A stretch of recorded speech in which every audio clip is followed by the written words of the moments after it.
Last Friday, Governor Cuomo's lawyer pushed back on the narrative that he has sexually harassed at least 11 women. But one of those women, Brittany Commisso, isn't backing down. In fact, she's speaking out. While I was upstairs in the office, the governor said, "Why don't we take a selfie?"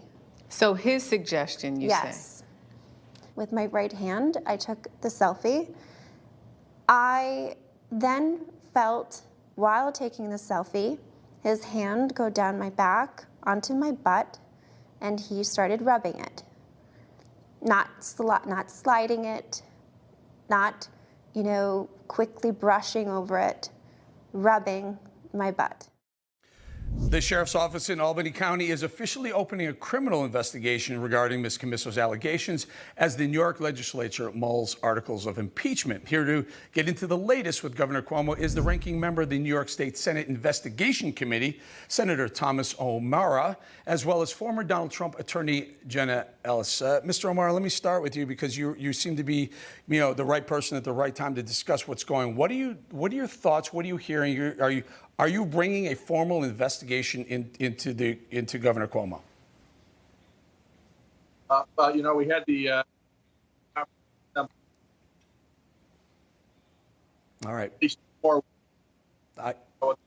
I think, sir, I apologize. I think we're losing your audio. We're going to try and clean that up. And let me go to Jenna Ellis. Jenna, your thoughts on the bigger picture of this? We heard some really damning things this morning from one of the accusers. For you, was it believable? And frankly, is that the standard? Does she have to be believable, or are we to believe all accusers? Because I believe that was the standard that the Democrats were pushing for, right?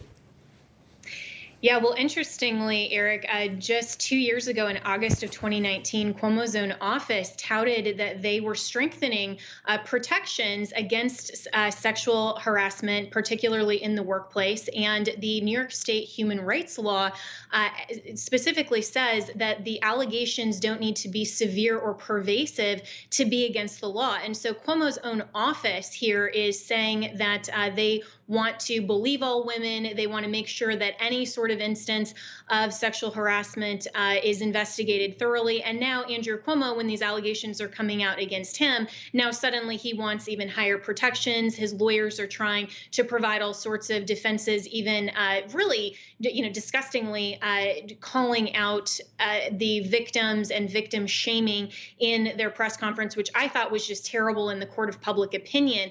And this particular victim speaking out like that, it's a very uncomfortable thing. I myself am a survivor of sexual assault. I reported, and this is something that is always a really difficult thing for women to come forward, and they should, because the legal process, of course, does provide due process and does provide those protections in court for instances of accusations. But here, I thought that the victim here was incredibly believable. And according, as you just said, to the left and to Governor Cuomo himself, he says that if there's even an allegation of sexual harassment, people need to resign. So I think that if he doesn't want to be a hypocrite, he should just resign himself and follow his own words of advice. And certainly, I think this is going to be terrible coming from the law that he himself signed. Jenna, so earlier today, Ms. Commisso, one of the accusers, was on CBS, I believe, and she talked about, so she took us through some pretty creepy things that were going on. We heard a little bit of it. It went on and on. But it strikes me that this would fall under the unwanted touching statute aspect of the criminality of this. So if they were to be able to prove that or beyond a reasonable doubt, is he in trouble criminally, and is it misdemeanor level, or is it felony level?